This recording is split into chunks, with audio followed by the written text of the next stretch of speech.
Okay.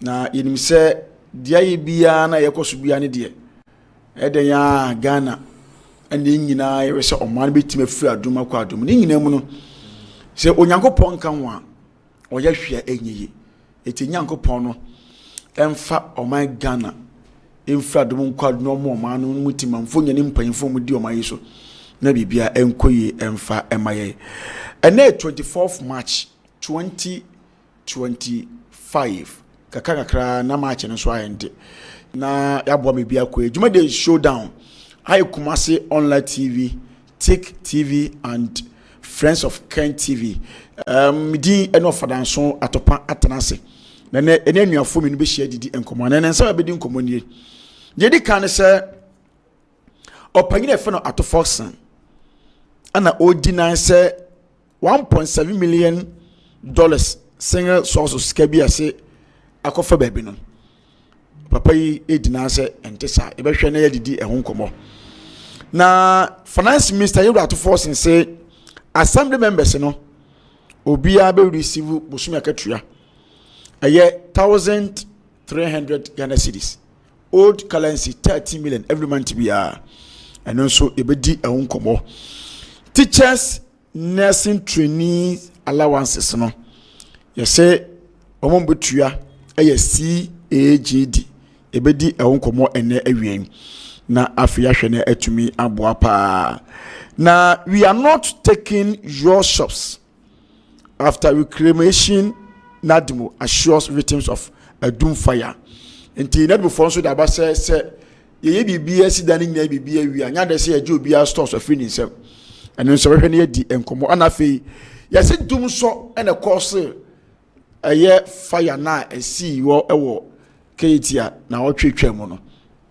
ehye for 3 days ye gusu ehye ehye no ene be hwe na edi hunkom na edempu na sade ne baaye nyina ensema na wiai ye ba bedi ehunkom o show da dwuma de so fa comment ebla na yenkenkama na fe dwuma de nso anye de ne mfre Adum emfa enkwa Adum de meka cha we nyina nse hwe won so ye wate na emu woni mere adwuma wanya woye sabi memfo woni entu nipa so nipa dasani oni hwe edema wo onyankopon koa na betimi aboa wo se onyankopon nima do be bie ni wa maami ebe yama woda gise onyankopon eni ntimi sero fa wo hawo obabrese woda dwe no atiti nyina no fa da onyame wate no nkuto na betimi abokwa to bi akwan ni na ode amawo anu ntishe no so alfa mame na yede da bonka tamu nsem nyina beba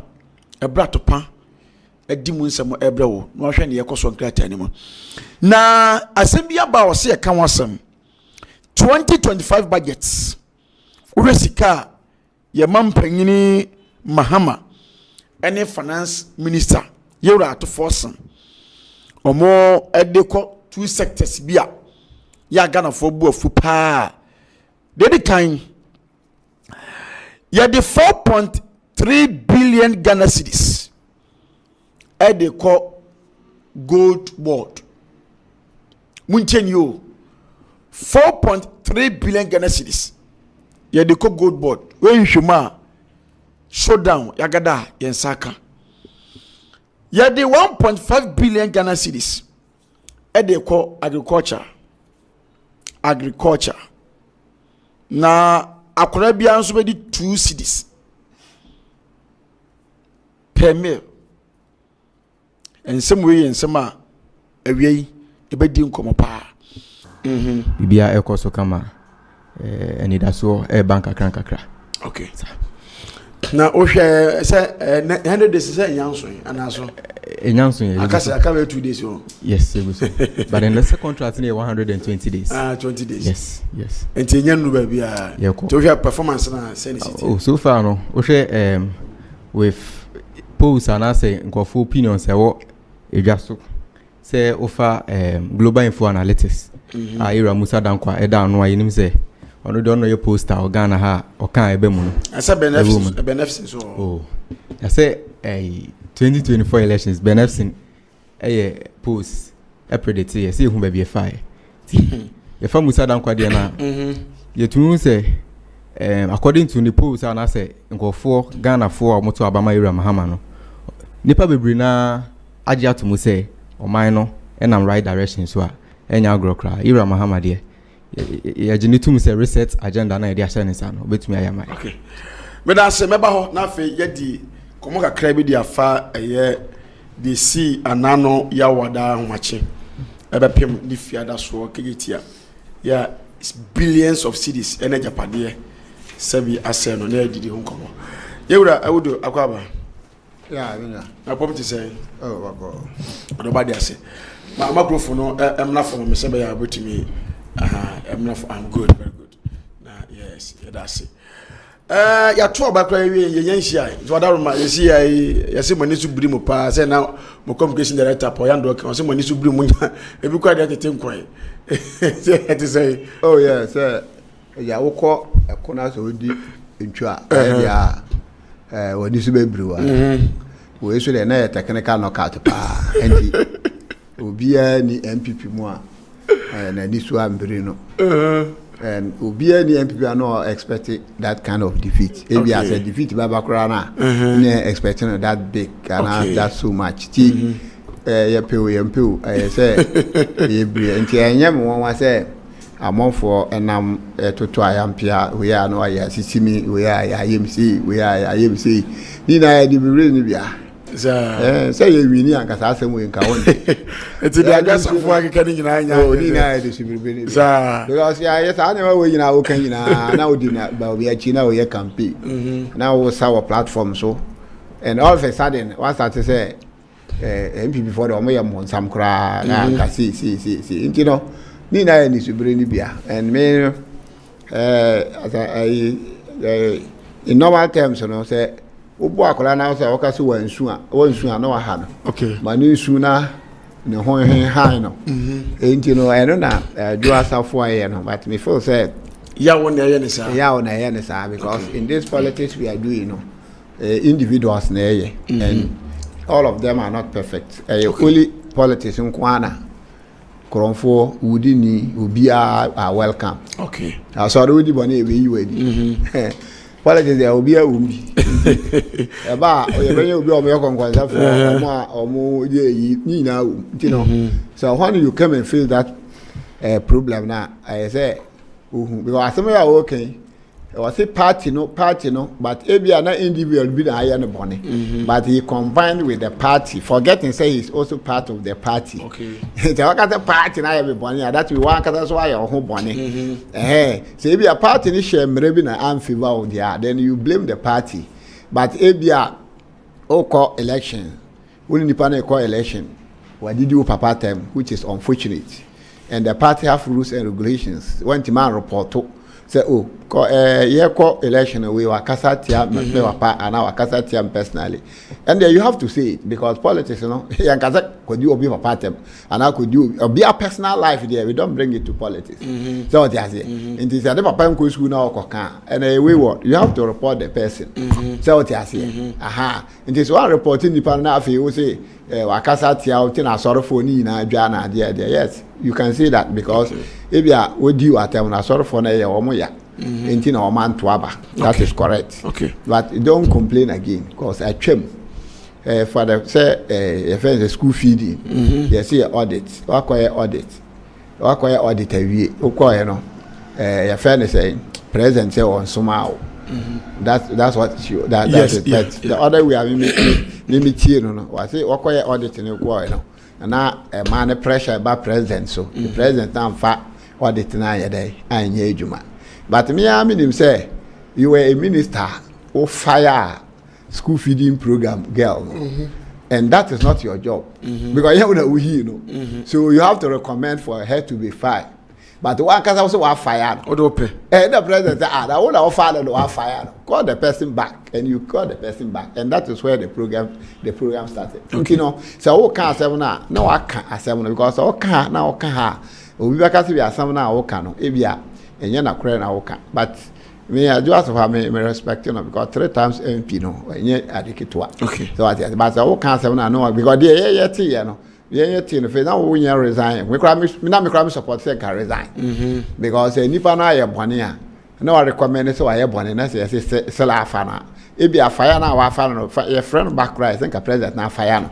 Na ye hu say wo president no had wa afire but you call on the back na afire na me na adjust for can resign. Because she was saying say na corruption here there and also. But you know ni bia nti bo se obi akasa obi am say oh mate se obi akasa say MPP agu na MP na be da agu because MPP for am kon toka ti party no mienu am o be da samu akoti o mo dey tey so she like they struggle and get back to power ti we dey be ya boka se party na agu no party na agu jamana so because see insuo ebura insuo emu edwira na ekroje edwira na say jo afi na ekroje nti we nyina no it shall come to pass yes some of us here who the HW in the way any news my lose election even Kotoko team lose back see what they have pressure yes you see that the support is back you know who say a normal say human institution here they are abasano if you are that opposition be na mempe and I will start to blame you or the what here we journalists look at the people of the number of people that you blame them for the lose how anyone be I blame obi from chabu to me na do to want to me to Kodiat just obi I blame abo I use na Steve I use yes what the head oh it is the who why na you blame obi yes that because say you win you lose so I rather tell them they should stop the blame game near organize the party obi say obi nkasa ni free ni mu say nyina decide say person ya kasa ni free mu abedi ma be 4 years na yen kasa wi na mu nkasa wi what you say na mu so mu kasa yes one with ya kasa nipa ye team a mo ye adwuma wo Kumasi FM high you may have your difference but when it come to the work you do it. Yeah. So what you say? But we are not friends. It is the same thing in political party. Me co organizer na me co position. Obi be kasa tia me dey me yen kro be ka. So what you say? Say me lose a fine me win a eno ano no. Enti eno no nche say you lose power ti ya pese just Yankopon be to form say brim and say who say MPP lose like what happen? Is it the margin ya lose ni na? Mate. Me da say mame musa sikes na afi yani keti ankomo kakra bi na yemra ena ejumadi ne so aka na mahama 120 days no aso wa assess na so far no senicity oh me assess na me normally ana me believe in time frame because yeah the man no say 6 months kura he cannot turn everything around. And you know, or we saw one homody because why in the ministers, MMDC the whole year, and years to go through ya. And you know, remember to make I say government and crying and settle because we don't have MMDCs. Okay. And a lot of the governance will take place in the districts and the municipal assemblies. It is a would need more likely say we need government and settle. But sometimes be na NDC follow so or money maybe na na yes we take you on but ye nyina ye nim say abane yen settle but say almost start say omo accuse party no say see president ya the papa no mo didi atem so ya the boy na say what buy yen cherry then that is where we also started to react mo cherry but cherry say yakobo ball on cry. Now, Agbana was our MP was the support is back into the Asher chat. Me know you yes boss. Me say black star. Now the time I question money away. That is not an achievement. What was a child or class? It was a achievement.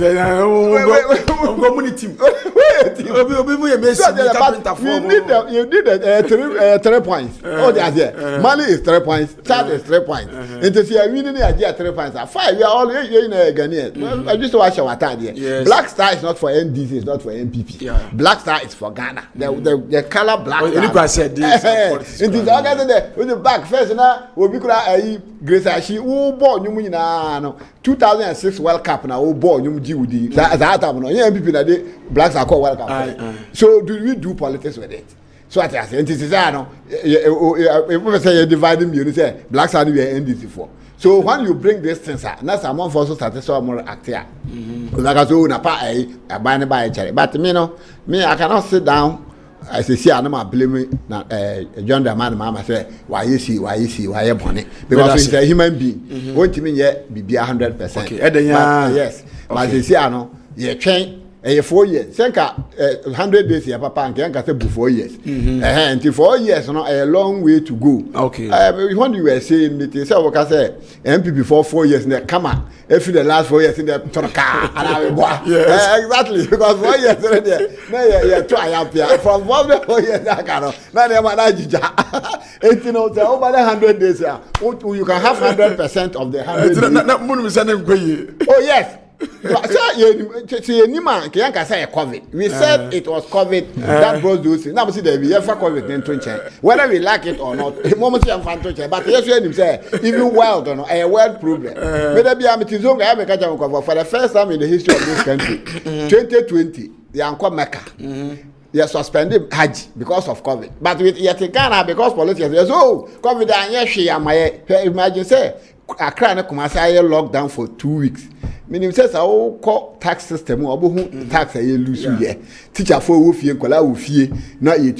It was something, but politics almost say my young Kasa. Young market Kakrana. Child population here 20,299,123, 5.07% from 2023 to 2024. And Shadanya Badisa. Bawumia bonus. Your population assembly. Oh, the population there's a bit of quiet. India for crowd number 1 billion. Your population there's the Unimbo. But what I child, I was a soldier, no, the Pania Pamna. I've been there before. I want you to hop. And almost say, Obako Ekre will want to never be bribio. Into born the Unimbo. But that's any common affair. I can't hear Simanum Demo. There is Adum, sorry, Adum, they see any issue about in Adia, the Wadaruma. My intio, Wadaruma. Okay. Ofada so say ada wasibio edi kan me fanchi ama President John Mahama Ghana man penye nya ne mugidi ekoto abama no asisi anyama ekoso wano na me san fanchi a ema 10K University for members na omobo ye chidom ema NDC so attractive OK University campus edi kan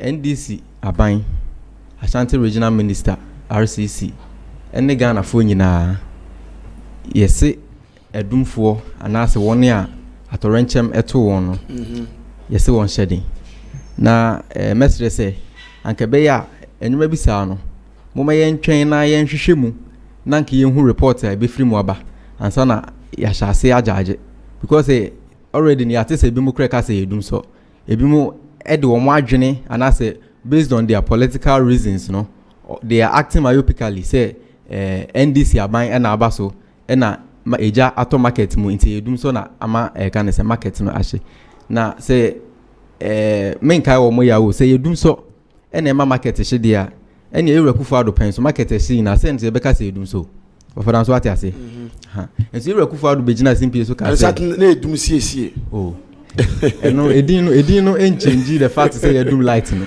edin change the fact say odashi mu okay ha nti ni se Ewurakufo Ado begina simpie so ka se ne penso na Dumsor ni ho na atorenchem ti say jahyehe esi wo market dia na yes ono so ne penso na Dumsor ho a obetwa yentro no nti we dia ye besere say yenka Regional Security Coordinating Council yenka Adum ho yenhwe Ashanti Regional Coordinating Council na yentwa investigations a omode ba together with NADMO and other agencies no na yentwa investigations a omode ba na yenhunu se ne betumi aka asem nafa se ne be ya enkokai obi kura ya because market one ahye no me wo fani pompa chief ho me na fofo ho me nwanom so ho asisi ano about 3,000 traders obi ani da so obi wo ho a chese de owo ni wiase ani de owo ni wiase ani asisi eja tumi atomu a omo hunu de wo mo ye wo mo nti no e wo say arechekere na ye ma wo mo arehemu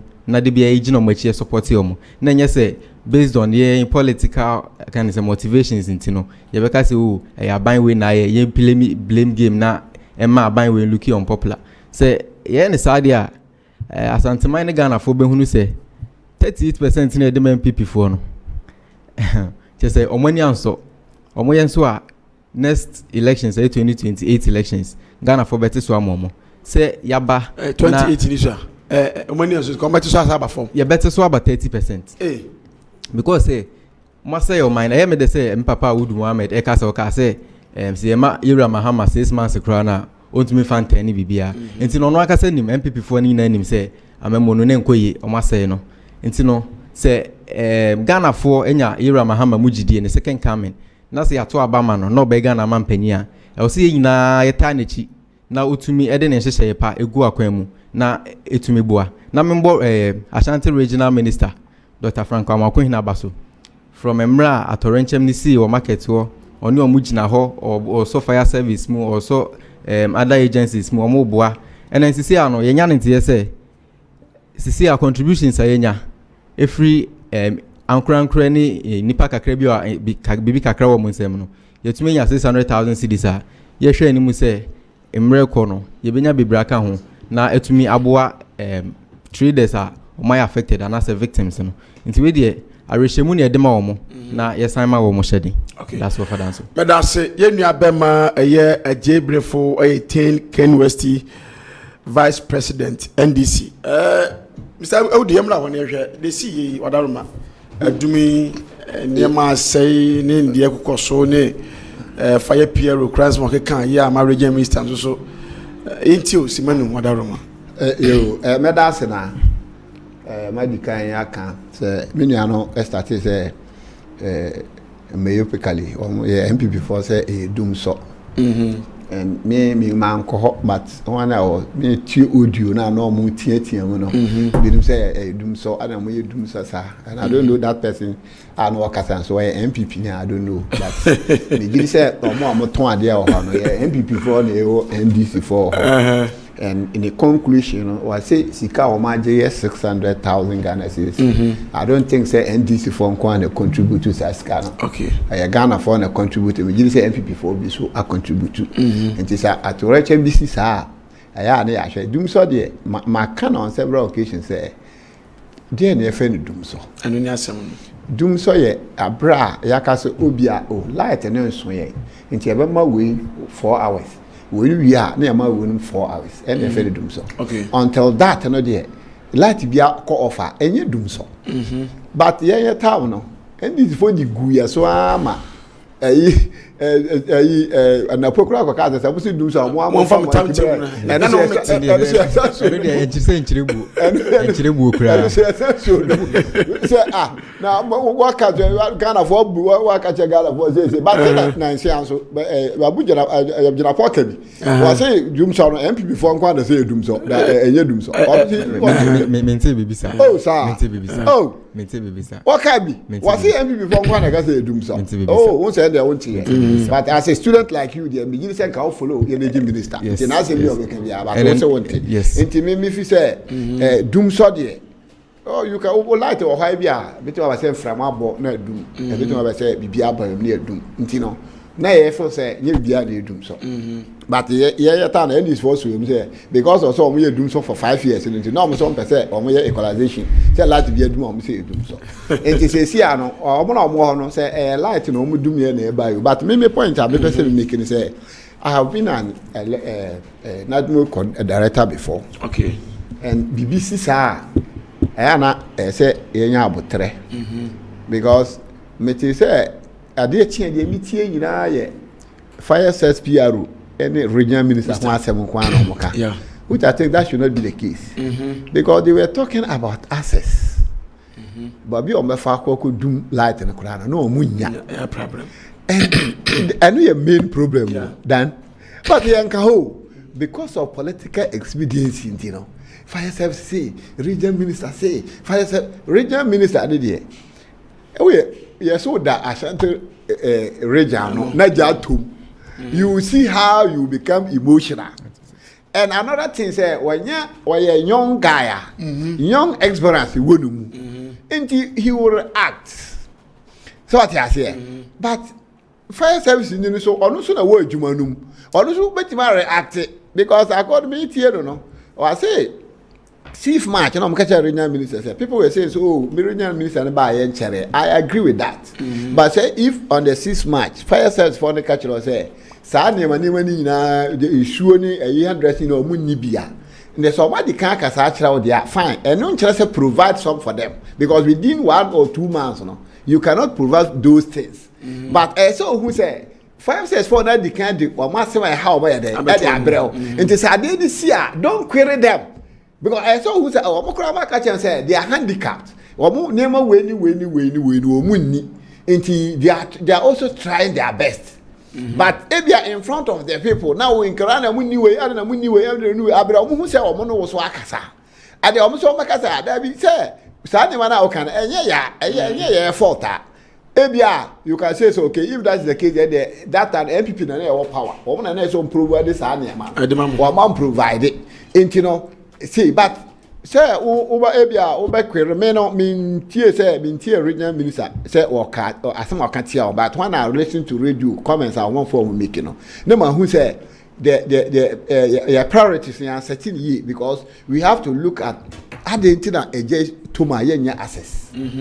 Argentina nipa no ko gina ba bia ni kwase ye ton ade ukotuna wase me nto aba ma unti no we leave those people there na say disaster this year then you turn and blame government ade na ye hwe eno ni asem no ene na ye Ghana for ye hwe ho because ene aja hye ne de wo mo ka o ba se nka ye ko ho ina 5 cents for na region minister ye ko ho no so aha mun swara ha na ekwan da ha nka obohu dede wa ha 2028 baba ye be kira mu ana ayesa but omo so aja yeso ya nka na aja tom nti ye hwe se access na ete sei die nti na ade ne twasa sa 500 za mo ni babi ye bubu isui babi ba ko awuna gaja nshi uduru okura uhu se fire ayi kura oho ko sa mo fo oho so timi so da be kata wo nyina ta na me Adwoa director ye timi ko yi awia no na ade na be da ho awia timi twi so na ba kata ade no enti sa wo bakra na obese so ba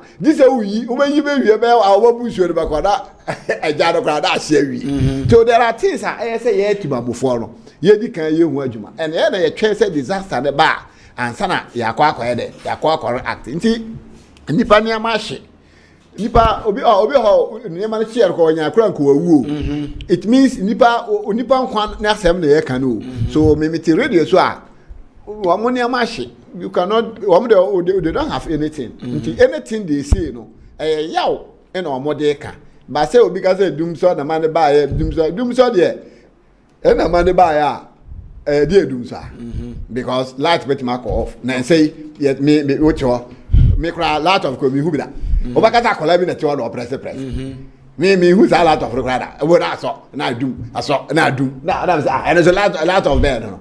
But people will say Dumsor. Now when I feel Dumsor. Okay. But because of the MDC for a year the time no. Say main la extension by you. Say this MPP time you changing you know. When we were changing them no. Na Adum kania. And people will say and now major of caucus you Adum see almost say I don't know. That's it. You know. Me sa Adum there no.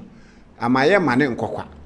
You making sure say a mabibi sense bio fire officers no and not move on or munko all the markets to make sure that there are access in there so we see na or may you free ho and there am on train man nko ye de am yan ka say eh minto abama because me jiri say access no ho a e bia nko metima ebi so at here ena omoso insuo kura no omuni bi and another problem say o fire service say first we fire service line ko amon 40 midi dia grow obi timi from hello jesh o say hefa abeba goda o mo ye ntro so you talked about this thing say I don't know fire service we did agro because over say that ho be hye no o ma until we need total education about this kind of disasters na ye ina ye there but omo ho na hye ne there me ma omo ya ko na ya bompa ye say na me nuane kan so man 600,000 I think the contribution should come say eba Now you should everything settle be because I had all these people 3,000 or can if that is the number or even half of the number crownless or more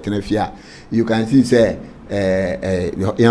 unemployment na eba na 24 hours economy so kra andru ho ene yinim da so kra eba you know a problem wati me da say ma memra ho na fe ye sha say eni kodwuma di show down central befa say Kumasi Adum issue e ba ye ade a ha dwenti edi nkomo aka ye hwese mo bia mo wo no betumi di abana maboboa me nya mo abana so nkomo wo say the forum ye victims no money krowura euro 2 fon so edi nkitaw se ba ya papa so betumi aboa na bibia timi akoye edi amaye nyina ye sha se eni enkomo free assembly members at force say every month bia we are assembly member over budget 1,300 Ghana cedis brefo amiti osimano enu afada so da say so we dey we can say assembly members na o mati assembly and if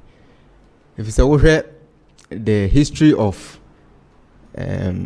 local governance we ko 1992 constitution mu article 40 sorry article 241 you say me ko ti wa Ghana shall have a system of local government and administration which shall as far as practicable decentralized and no a 1992 constitution NDC aban yera Rollins aban de baaye ene bewo MMDs amanu mu no assemblies etumi abamu a sisi etumi nya district assemblies and assembly elections enya assembly members e won peso aso enti wo hwe the history no se na media ma na utumi say NDC aban ye dwene local governance structure no ho if you say enka ne no nanka obi ntumi ntina castle na ohun de ekoso asokwa na so bi ntumi ntina Jubilee House na ohun de ekoso se asamen so anase baby ntisi ano NDC aban edwene assembly members any local governance systems no ntino honorable Atufos na oye finance minister Dr. Kesel Atufos na finance minister eko parliament ko ready budget na semda odito won say in the 2025 fiscal year no ye allocate 100 million Ghana cedis ama assembly members are wo Ghana half na nyina into no Ghana Association of assembly members we dey assemble 100 million Ghana cedis so strike na say otete so ba monthly a utumu assembly member bia etumi 1,300 Ghana cedis na assembly fi say usa assembly members no ye mo bre pa krobi wo ho a obi yire omo bre de omo bre adwuma na omo ye no yes krobi wo ha krobi wo ha obi yire nyem awa kan kura yakobo assembly man punu mu nimsa obi ti pai na yebo assembly man punu mu yakọ amanjuma ye pensio ye pebibi kakra bi assembly man ye dan no nti se wo ye assembly member na se sa pressure we nyina aba wo so na wunya hwe ni mfira ban ne ho na ya na sebe uyem na wuya ye adwuma ne kura na ya na den kakra nti sisi ana Yera Mahama Bain, Dr. Kesela to forcing any finance ministry allocate 100 million Ghana cedis. Ako assembly members or moko first mono. Sisi ano ebeboa, ema sisi ano opawe next 2 years. And as the next year beto abe assembly members abe.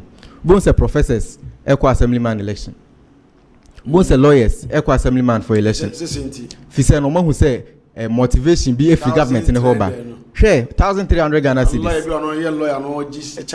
because motivation ni bi ba won say na make say professors ni lawyers ni bi wo ha enye adwuma na na say nya ketuwa na ema ne de koye adwuma no but at least wo ye bibi na so bi to make say oh why are there obo aba so keke ne kura na it's a form of intrinsic motivation bi extrinsic motivation bi a etumi ma wo ekoso ye adwuma na wo ye no in 1,300 de ma assemblyman for no assemblyman for 6,300 o my Ghana mu obi anya 1,300 obi developing the crew obi ane ni MC DC eye adwuma na still na wo sanya motivation now wo se bebo am adwuma na kosoro pa to emphasize we motivation yes because allowance ni dem assemblyman for yes ti se bia mako amadwuma bi na ye hia nsuo assemblyman dey fall on no assemblyman no ebepe kakra atonsuo obi si obi wo ho kra chese nitie ne ya akoba assemblyman punu mu ni obitie ni akoba assemblyman pono and assemblyman street light and assemblyman say and assemblyman for assembly members ne dey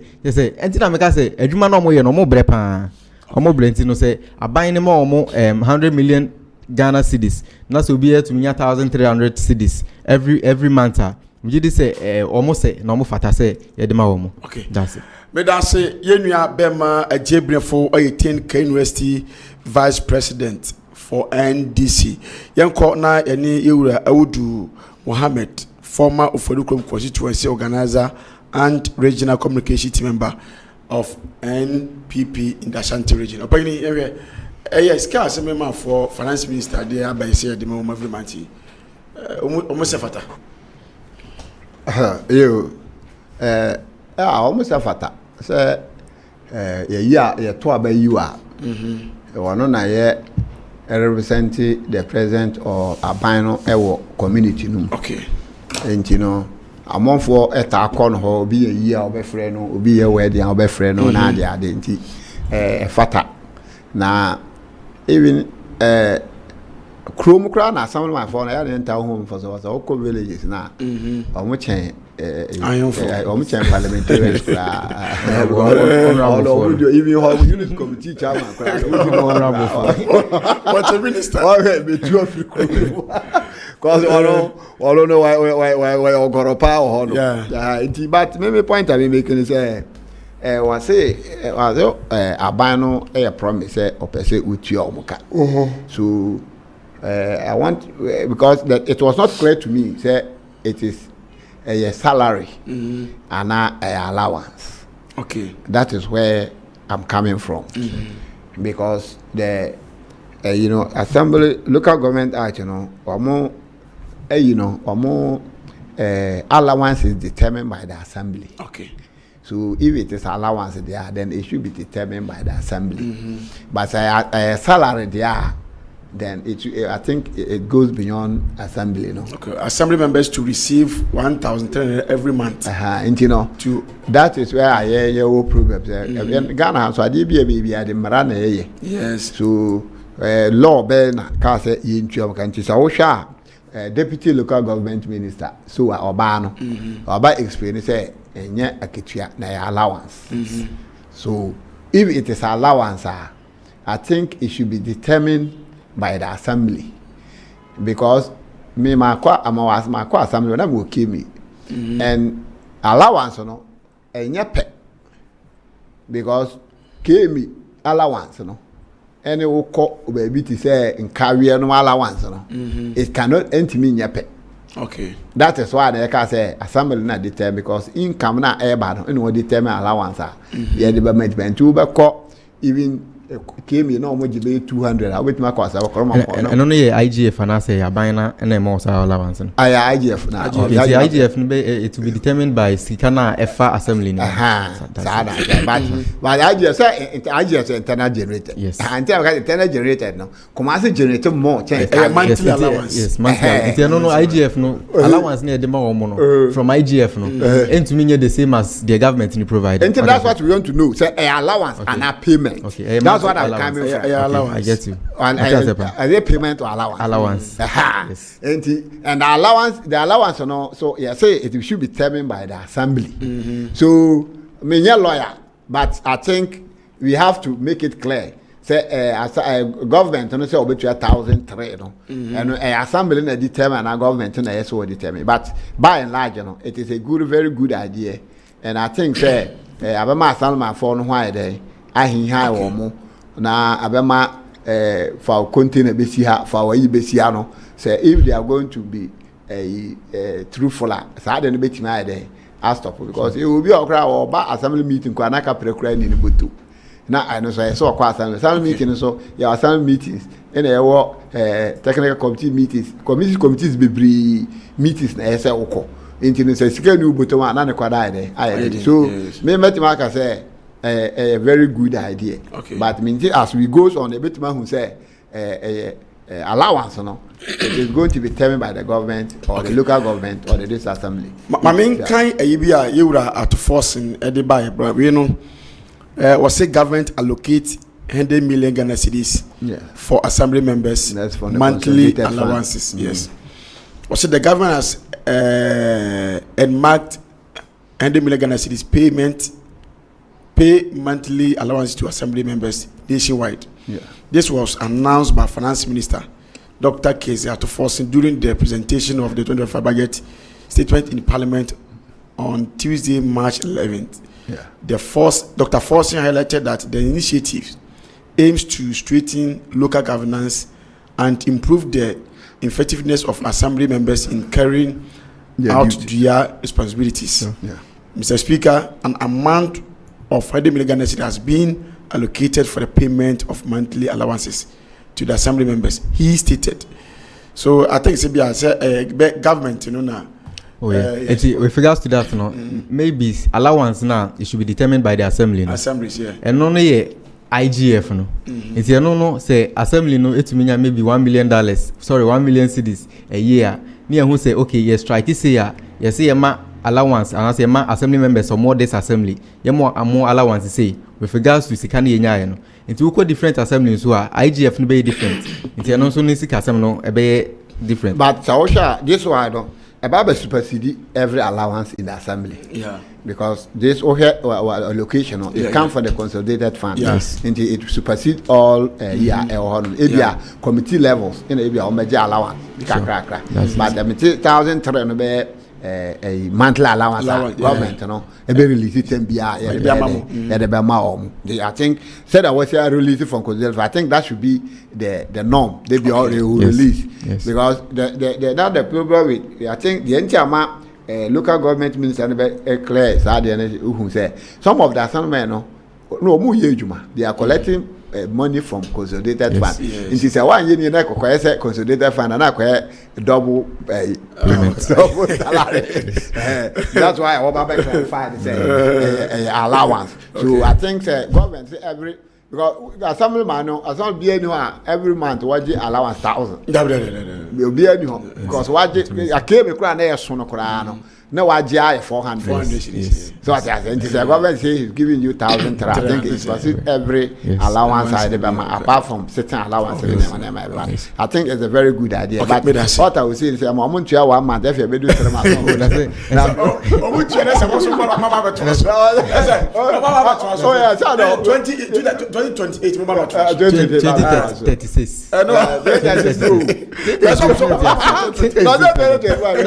Not 2028.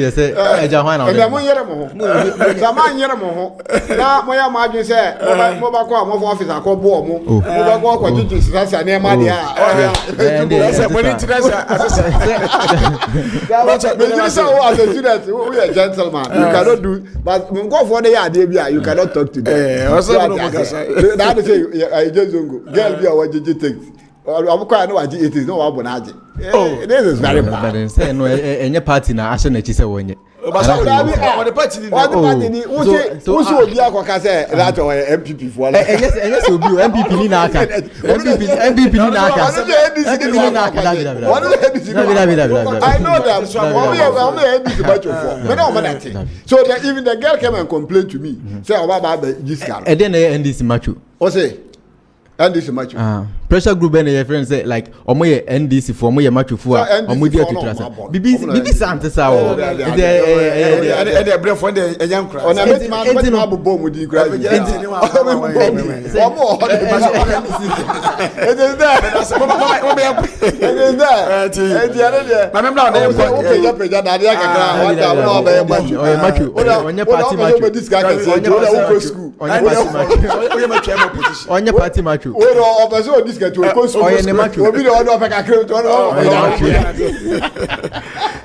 Teachers nursing training allowances here.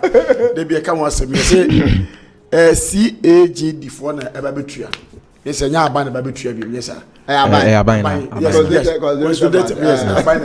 Yes. It you know yeni komo wadaroma simana bako. Man for kasa sim gbe yefu oni adade na we ya by inti osimano enyu. Me that's bio. Of that one say NDC be nursing training allowance. Enya no credit. You chire me baby ye. You chire me. yichira me budget and say in this manifesto I can see betwa nursing training man ka say mo se mo di kan twemu from 2012 propaganda pretty propaganda MPP for propaganda na mo tua nursing training allowance yichira me dabi na why say ye twemu a tio ye twemu da yetwemu it was a campaign me say buy better store adding the man can just say antwem it dey make culture on say MPP for your propaganda say NDC ba ye betwa teacher training allowance nursing training allowance because my ye bi da and na me say koyi NDC manifesto bra and I say NDC baby NDC ni bigina e ka say ye betwa nursing training allowance ni teacher training allowance and this how baby a ni na ya na ye propaganda ni say be ye nwa no MPP for mutu futuro go Ghana for any nti minda nursing trainees ase na minda teacher trainees ase say omo so ehunu say Ghana daachi ewo yadesua asem ene yampomuden sem ehu be hianti no omo nko school na omo ntumi nkosua ade na omo so embeboa ye apomuden sem ene apom adesua ho sem so teacher trainee allowance ya ye kan wasemi say ye na ebe kaya 2023 year Bawumia eye campaign no satam wo kra no omo de etu omo ho say oh ye tu teacher training allowance ye tu nursing training allowance year Bawumia the then NPP flag bearer see ano menye sure class ye be hu no krata so bio until say Ghana ebe fa be 100 years to come na cha wadwana say Ghana for ne decide you Ghana for ne decide year Bawumia ko gina atachi ma think say Bono region ekoka say oh ye ya ban bae ye tu teacher training ye tu nursing training allowance ye tu ya na NDC for bae omu twemu NDC for ba mu betwema mo nto mo e na nursing training school girl bi ekogina o say Alhaji Bawumia yi asema wo kan wo ye sure there if you say me mako school 3 years in there me wo me final semester me nya allowance ne ba ko say krada not today Bawumia kan and I am not sure I will check from the just say entron kwa eno na Ghana for ekeka anyoma bibo mu ene asabi arrogance ene ebu ayen fam otemamufo o central dia no ordinance na ohun dia worker Mr. Way panyini ofadanso no ofadanso me ba cho there me kasa me the pen we be ma wo na so china ma fam ma wa entro me sign ofadanso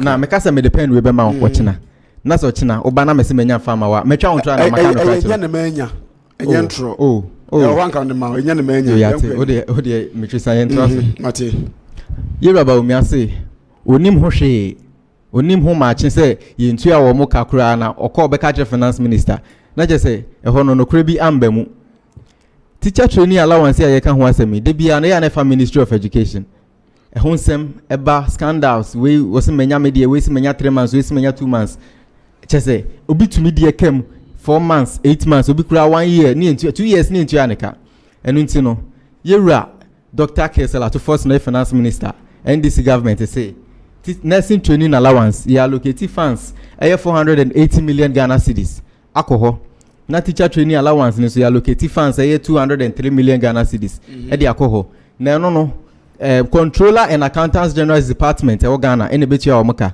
enti ne say akoba ne say aban adwuma ye 40 say obi o teacher ni na ketu abai 26 25 na nursing training so de e kan nurse ni na ketu abai 25 26 na e kan say nursing training e de e kan enti aban adwuma ye 4 aketu abai the end of the month na nursing trainees teacher trainees almost all market to aba beka ho na is almost enya omo de a we no enkoye se ebeche ebibedi 2 months 3 months 4 months ebikura 1 year 2 years ni enti omoka enti we ni de I think say a very nice initiative say yes streamlining and as a year free Ministry of Education na ye de omo payment no ama controller and accountants general department that's it so me that's open any common here say yeah consolidated bank ayu na ba be payment e dem ma we say no ohwe ebeboa because ye Jeff controller for na Jeff Ministry of Education e dey am control yeah e dey am control nti say ohwe a say na be si aboa ma enema Minister of Finance controller o me dey mabo yes nti no a very good idea because I remember delay so no okay so atiba na me nua no ka chem say o man twa nurses allowance na me read that dey bi point of correction me say na NPP for ka say e ma wo mo nto aba ma NDC na nya sa mo betwa na sin training allowance sa na me kan ena me ka kira wo say 2016 2020 what you said na me ka kira say the enti na ye kan sa ne say ma twemu pen na okay ena wo say da be na mu twem oh dabi na se mu twem na 20 any amano na fumi de make can say yes de make can say can you de make can say so na fumi yes de na make can say because say what time as man using because say obi a wa twa ade no mu so osaba back bioma aye de nipa na ba dwene say akoya wa twem de oba obesa ade obesa me ka say 1992 Daniel we say na wa yini a ye ba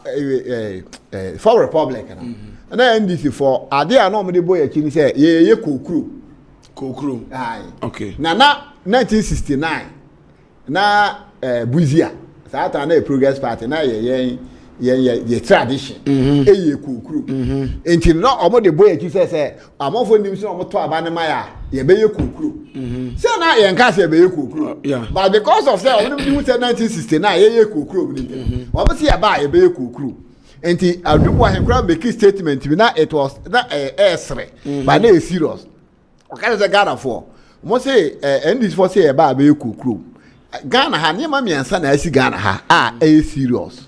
First one is with detention with that trial. CP before na this had in the buy. And Foreign Squad Rollins no chichini babo da no obonu tu. And ye UP so be kokro inte mu yi mu baako. Na Jovia we have no worker. Say we want to look at all these things now. And expect a kokro no cry there. Into I will say because I can't say because now must say nation allowance ni teachers allowance no a check yes adia na ya ye into who here say betue bio that is it into we are telling the people say thank God for the feel say teachers and nurse allowance no it has been overdue a check into omo ba o betwem but some ba na man twemu a it is not propaganda it is good and once I had the question consolidated fund no ebe mo musika na ide abantem in delays that one ebe bantem but no ka say Dr. Bawumia coin no bi say wonji ni sika yes nti 2 years ye ba ye say can final semester man ebia wonji ni sika ebi ma ebi sida ebia ebi sida ebia na ni o say you switch or whatever now but the giska no ebia na mistake abam other than that the whole school no kwa eba ni say ubenya alert ne kra wo phone so ansa na wo di switch na koyi the alert ne kra mba ne phone so na wo di switch na koyi youth employment etimi si obi timi ye adwuma be ya 1 year na obi age na wonje ne de obakoko check no but etimi ma say the whole school ni nyina wo no kwa eyina 2 years ni pay but say wonim say pay no betima delay be 4 months 5 months 6 months but say 2 years there enye possible okay nti say students na e kan me ntimi nka so oboa because that's what I'm saying ebia na ba bia sika ni free ba no even adwuma ye consolidated fund na wo kasa obi sika timi lock 2 years now he has to follow no wakwa akoduru Accra bi kure timi tanko tuetue sika kura asa na ya restore ade na ma enti eno nkere se in akatu na ban afa biu but ABB na aye dey ama na lock say enche yes obi be adwuma can say 4 months 6 months 1 year na ketu am aye paperwork ya te ase ba paperwork enti eno ntina Ghana fo nya ndisi mugidi amato abama yes san nyoma mu no enti na ka research agenda no ho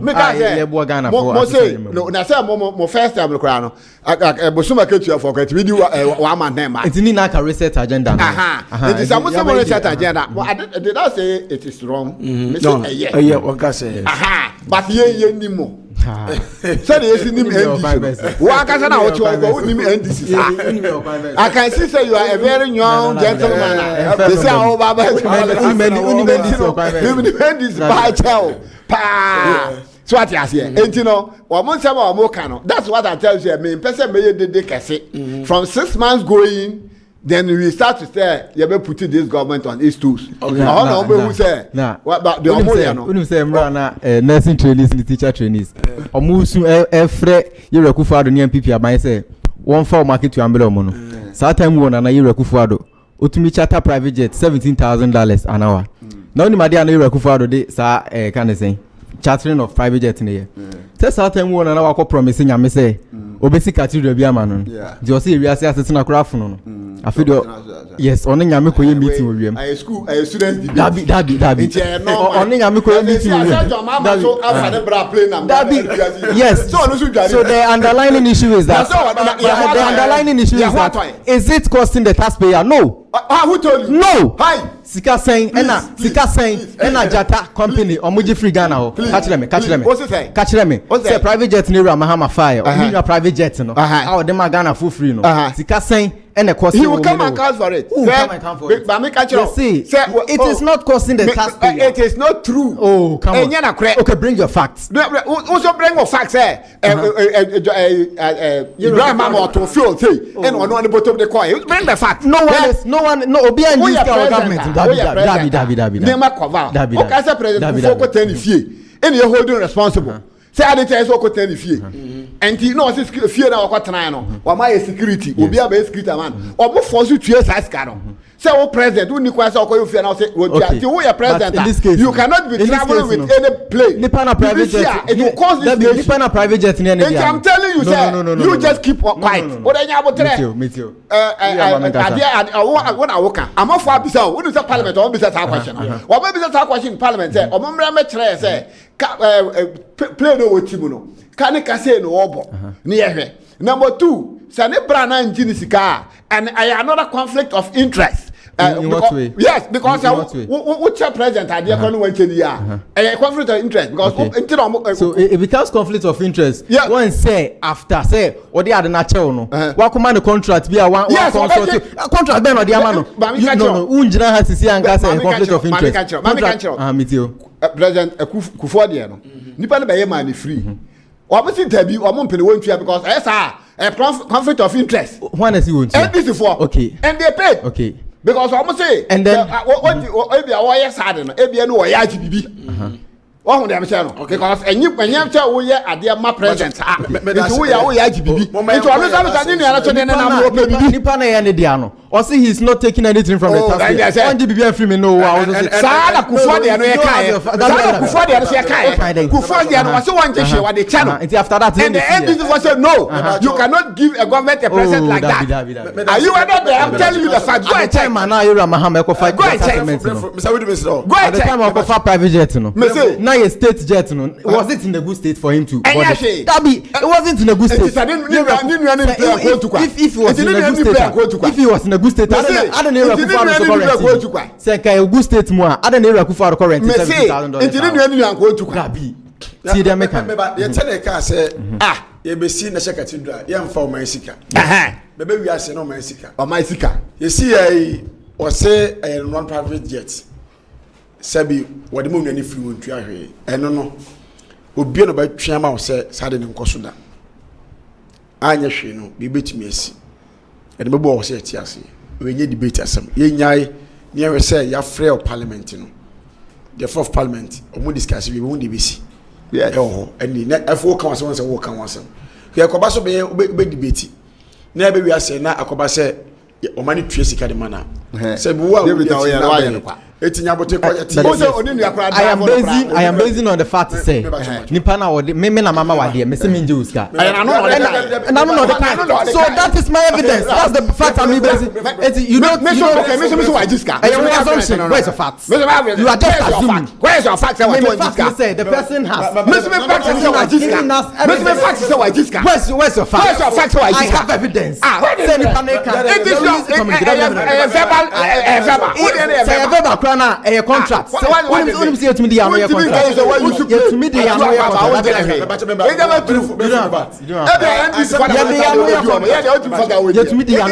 o say verbal today to the annual contract and then they release a statement he said the issue is under deliberations in parliament right that's evidence why the deliberation I said I am basing my thought but there obi a kan nyina me so ye ntwema parliament no ene ni nsia ne hu de ba because one thing say what do no catch you be say me wow na wa na e court to evidence we pa one ne wo no meba nya botre meba ye court bebre ye the issues koko bebre enye documented ena me kan se eba na otwi ni papa o man panyini no amount for reason enye bu compromise security for me ka se dey wrong yeah wrong ana ka no mpo de man se o de ama no kura no se enye o man sika ono ani sika ne ka o de ama no eno kura na man for ka se wrong yeah wrong every time man atu abama say be hwe man bibia obi wo ho kwan say do proban ba yama be ema wunua one omum say onum ka atwide be ebo ne experience enche o ma o man head afa wo mu no eti bibi sa ba ye mfa no nka say ne man aka say free entino no just a mera bebre crowd mera bebre crowd on say what drive on crowd on for say because we have competent drivers on more trained for and when the president da wa continue chiri entino enyama bi wo ya you have to consider say this it's part of security reasons don't you know that it's part of security reasons security reasons ya wona wo tell and you also basing on your assumption how they determine case, you know. The assumption is he has a driver. Okay. He must have a good pilot to pilot him. Until you know, a government in the money scheme. And the spokesperson to the president, Ebe clarify say. Oh, their clarification. Oh, come on. And the you just talk because because we are talking to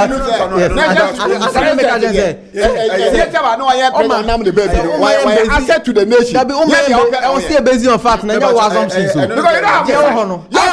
have the facts. Where is it? The spokesperson to the president on the third issue. It's who fact? Who fact? Where's the fact as well? Let's see the spokesperson to the president. Wakachre say private jet na Ira Mahama. It is not Only be no kasa e. Obi na no kasa e. Wakachre Ghana for me. So you are not interested in that because you have propaganda against it. So once here, maybe you have agenda against that. It's not Ghana Web report. The spokesperson to the president. Ghana Web he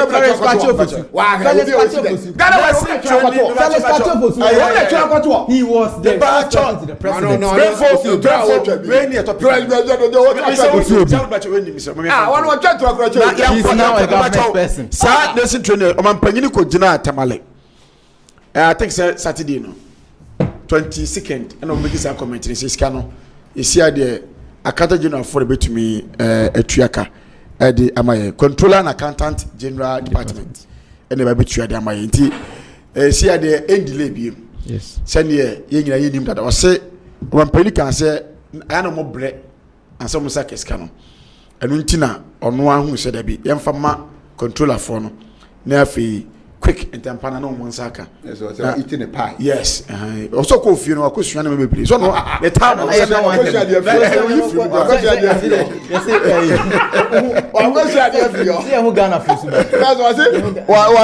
this school fee? 20 years. That's school fee increasing.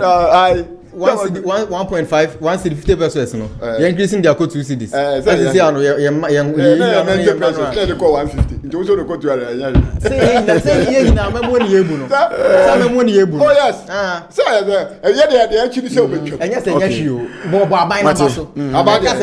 about buying all this school feed. So, you come on. What did I know? Okay. Now, your mama got piece can say, well, bah. Yeah, so my former job, you and I won't you. Your mama. Why no you know? Oh, why no you? And you know, propaganda that way. And you know, you workers. So, we are Juma. When you do so, workers, your father was it or wife that your farm. What's your father that way? Workers now, you say, there's a Mahama, you are your former dabbing. Your former general, where you are. Dabby. Now they are mra for fra ban mu now work of workers be bra be good system ni mu now you budget for sa workers na sika ben na person di ti omaka why 20 South. What's this guy? Yeah, Ghana Sika. Moya kwa ya Jessica. We are looking at December. 19 December. Who for nipa 5,000 to Coco Ball? 19 December 2016. Say you can't fine. And you are not in Ghana for 2 year Mahama no. And I'm we be Ghana for 2 years. So 2019 we are 20 years. And we fight. Na ya ba you are. Bibisa say ya de papa. Ya de papa you are. Bibisa say ya you are. Ya de papa. Ya de papa because you are giving them job. Ya say yeah, my workers wait 10 million. Yeah, more 1,000 cities. Now we free now more beba be money do money to bia. Me say, who as a student, me need law, me need but as student, your maybe say we do see a man for you. I say na, yes say ya na say. Election year, if you are 3 months to election, I will be a funny. Okay. But before then, there was no rules like that. It is your fine. You can come and do okay. What are you saying? We are students, don't do that. In the absence of the law, in the absence of the law, no, we use common sense. What did you say? Workers 10 wa, your mom with 10,000 cedis. Your budget for the year. Now what for buy mo? What for 20 abeka home? Sikani your budget for 10,000 for say workers 10 no. 20 now back on why sikani fan. What can say budget in the farm? Your budget when? The budget came in March. Budget number March. Dabi. Budget bring your guys at Mama Dabi. Assembly members here some 6,300. I have budget 100 million. Yeah, the assembly members 3,000 ko kan one obeba beji na ha aka 1,300 na swati anameboa. It's your budget early like in the year no. What budget in March? Not December what for workers ni bi aka ho have you been fair to them? Omo no ko first calendar budget yeah ni yeah ben yeah budget time any budget. And so how like who are then and this year budget here ben November and this no opposition the person try me send this and this budget in opposition before say yeah ba ben one that be budget we will continue Entina why MP before no everyone don't say MP before so my budget you don't know what you are saying the matter you for 2 minutes now for so after forcing the nice 1.7 million single sources procurement claims. Brefo for you. 2 minutes. That's it. Now, you can say single source procurement and I say sole source in grand. Say me papa Mawudu MPP ni. Oni nyama ekomu say obi sole source na I say single source procurement. Say BBSC emergency BSC and I see here BB urgently.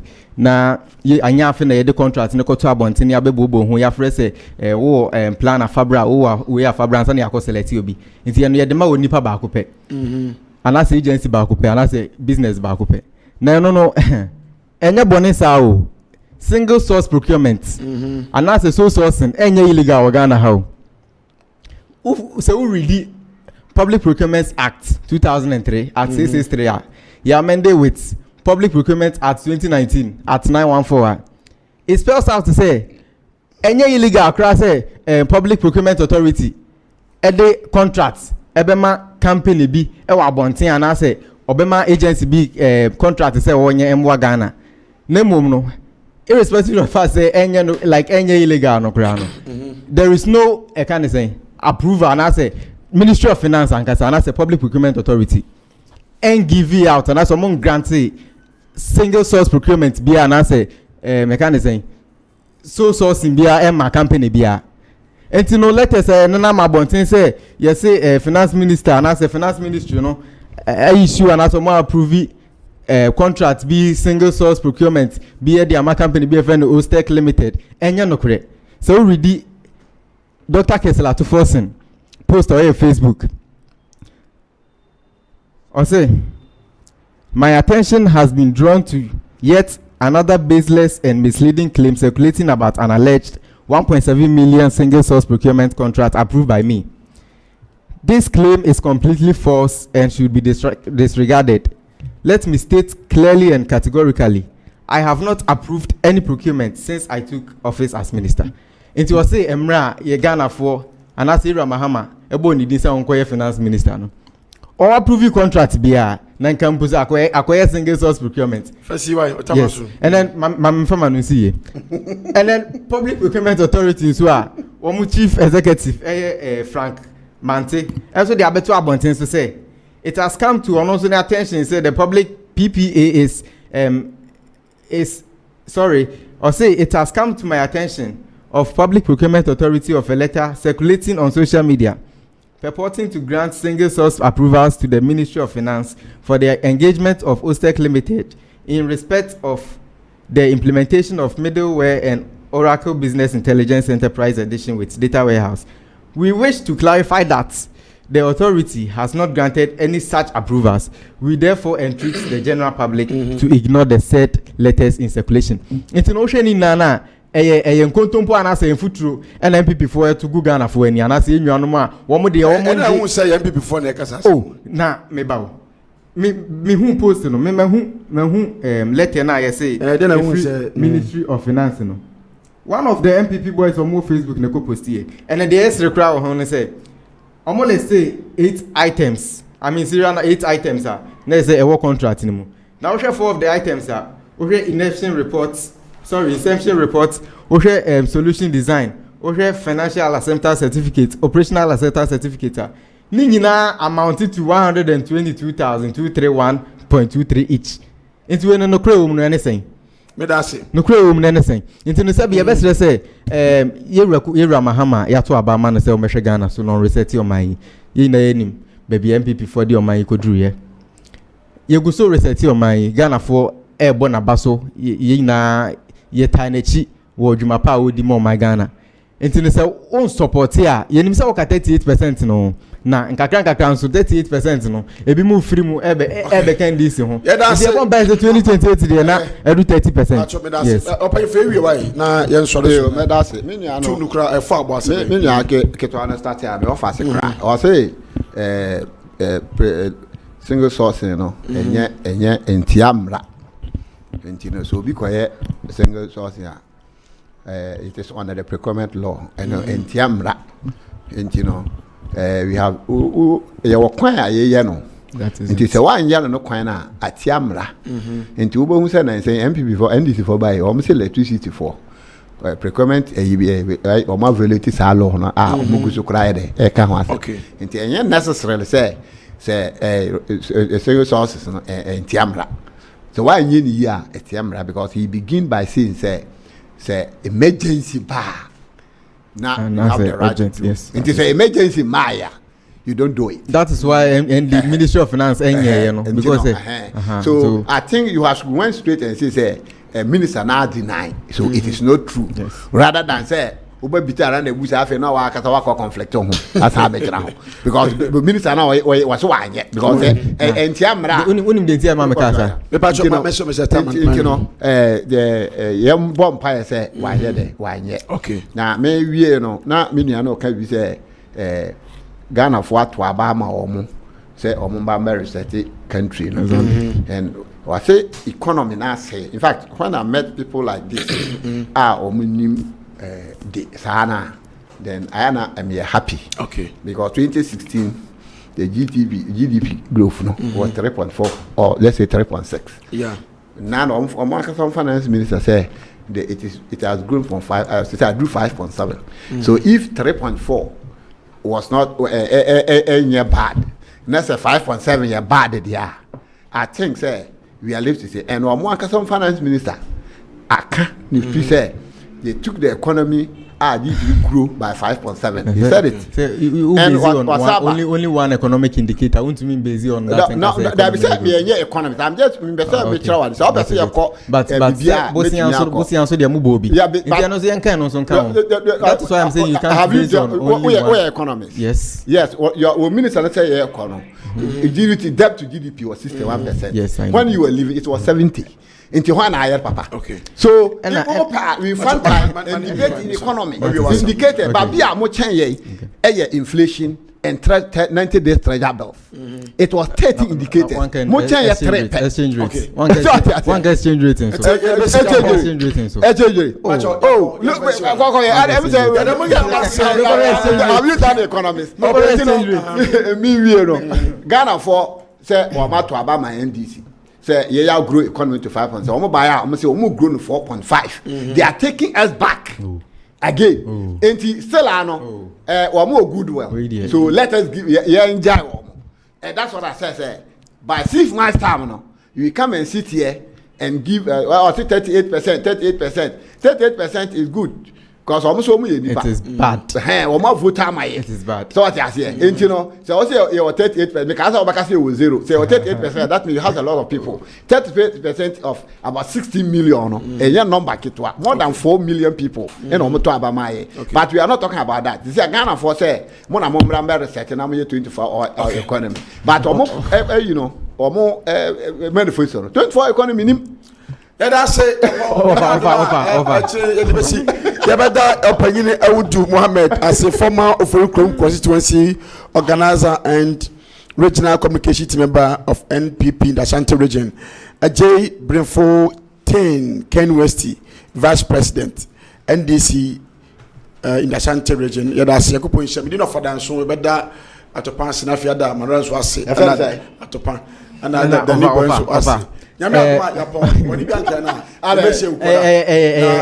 of a wedding Enkaibo. Oh, Enkaibo.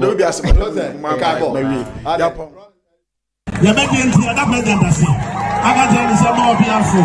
Yadanasia, a big review. Yadanasia, bigger than a big review. The president, I had in the opening. And the president, the big review. PZ. Any blue lights, any Adum blue, any a year before. Now, go point out the one, Lando report the Benis. I tell you, Sarfo, Yabama Moshadi. Now, Yasha say, now go point out the one, and when you are no, the Betinaso, I'm a Christian say. 5 years was a Mufasuna, Moses Mutimisa, Etumuja, Namasakoma, no, let me up, I'm a person. Stores no, don't do an eye stores never feel. Now, I go sign a war of honor. Meaning our honest. I'm saying, the person of honestly, you are. And you ever might be a friend of structural integrity test. I'm going to show because a sure need to know if you are a money through.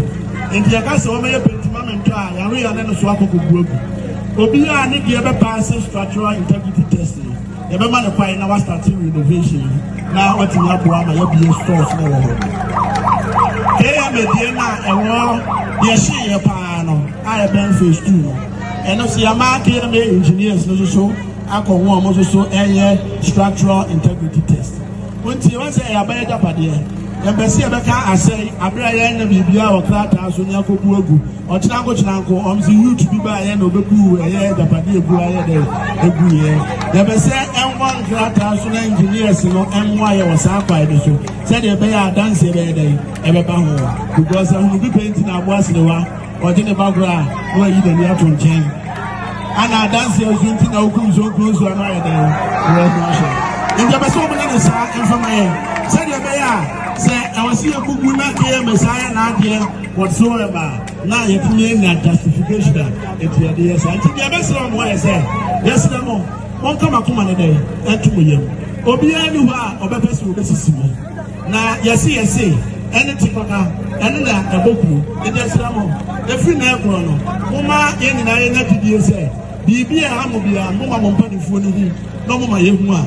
5 years, the first one, the 2 1 more.